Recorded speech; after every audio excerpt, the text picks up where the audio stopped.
I wonder exactly how many of you are familiar with the marketing strategy of a certain newspaper called the Financial Times. Every time I turn on the television, I seem to be bombarded by the same blunt message with this one commercial. It begins with a display of the enormous scale of globalization and modern development that characterize the age we live in. Images of constant and unprecedented growth, fueled by human ingenuity and imagination, from the mass production of popular books to the vast extent of international travel, are all carefully designed to overwhelm the viewer. Finally, the display rolls to a close, a neat, folded copy of the newspaper lands in the center of the screen, and the catchline reads, "Now, more than ever, we live in financial times." I am not surprised that the paper is doing well. In selling the paper under this title, the company also manages to sell a well-packaged ideology, and this has an enormous appeal. In the same way, people tend to adhere to packaged economic ideologies, which explain the interactions between humans and the resources available to them in terms of simplistic and universal formulae. However, over the last century, the neatly packaged dominant ideology has proven to be seriously flawed. This economic ideology relies on the existence of an infinite resource base, readily extractable for use as capital.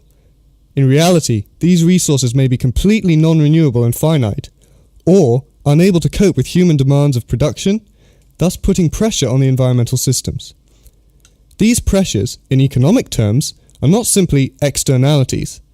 This means that they are not confined to influencing only the standards of living of the general public, without affecting the commercial exchanges of goods taken from those systems between producers and consumers. These pressures, placed on environmental systems, represent a very real, global, ecological fallout. Such disruptions in the Earth's natural systems will lead to a serious depletion of commercial wealth if they are not checked and rectified. Recently, a new term has been coined for the solution to these problems: sustainability. It needs very little introduction. It is the buzzword of the decade, but what exactly are the long-term objectives of sustainability? Tony Juniper, the director of Friends of the Earth, defines sustainability in these terms. Sustainability is protecting the Earth's natural resources for the future, while continuing to meet human needs. Remarkably, this definition proved controversial amongst economists worldwide. Sustainability was criticized as a thinly veiled conservationist approach to halting world development under the guise of prioritizing ecological stability. This criticism, I believe, vastly underestimates the task of sustainability. Sustainability must reduce the pressures on the environment to preserve a quality of life while still meeting human needs, and one of those needs is development. Development is an intrinsic reality of the modern world. It is not, however, defined by wasteful consumer lifestyles. This is a misconception. In order to continue to experience a high quality of life, we must learn to live with respect for the fine balances in the natural world. The concept of opposing interests, which is that economic interests are and forever shall be at odds with the interests of the environment and people who want to protect that environment, is simply unrealistic. The concept that we must therefore choose between these opposite directions is simply a false dichotomy. To use a metaphor drawn by Dr. Rowan Williams, the planet is like a great house in which we all must live. There are a fundamental set of laws which govern the house's resources. Just as the heating and water systems of our own homes govern the way we live within our homes, so too do the environmental systems of the Earth govern the way we must live within the Earth. It is the responsibility of humanity to maintain the house we live in, and to respect the systems which govern it. The process by which this house is managed is called economics.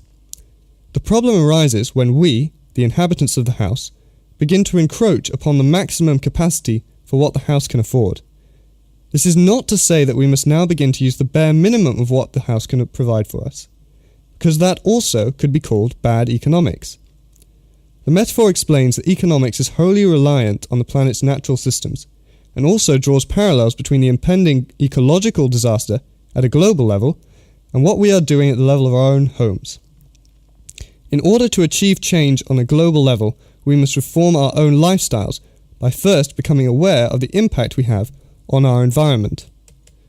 Enter the Globe Initiative. This body of students and teachers, leaders and scientists has for over a decade been dedicated to providing the opportunity for people to grow through analysis and appreciation of the natural world. The purpose of this group, as I see it, is twofold. First, to be a vision for a new model of living, and secondly, to be a voice for transformation.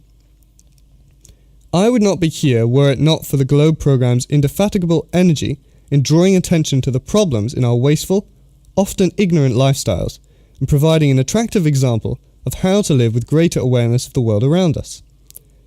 By providing a model of how to live an aware lifestyle, as well as making sustainability a point of focus, the Globe initiative has brought the programme out of the classroom and into an economic reality.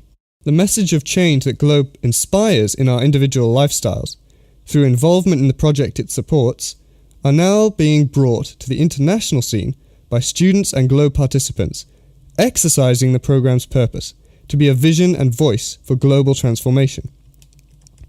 This change must be by nature universal. Sustainability can never be confined to conservationists.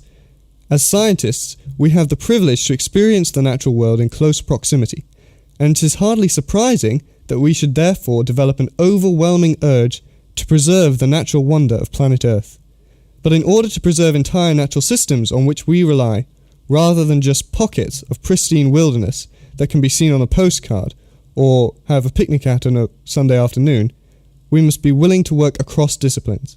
For this to be feasible, economists, politicians, and leaders of the free market economy must take an active role in ensuring that current and future generations are able to experience a high quality of life without in any way impoverishing the planet. The world-famous BBC series presenter David Attenborough, one of my childhood heroes, said this of the future of our planet: "What the human species does in the next 50 to 100 years will determine the future of all life on Earth, including our own.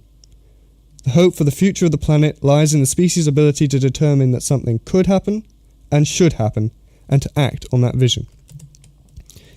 The vision for new lifestyles and the voice for change that Globe personifies has never been more relevant.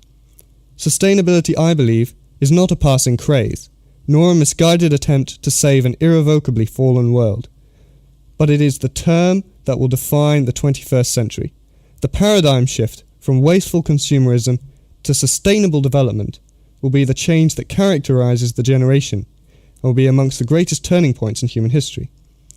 The Globe Initiative, and others like it, are to be like a bridge over troubled water in guiding humanity into an ecologically and economically sustainable future. For in the words of Dr. Rowan Williams, the loss of a sustainable environment, protected from unlimited exploitation, is the loss of a sustainable humanity in every sense as well.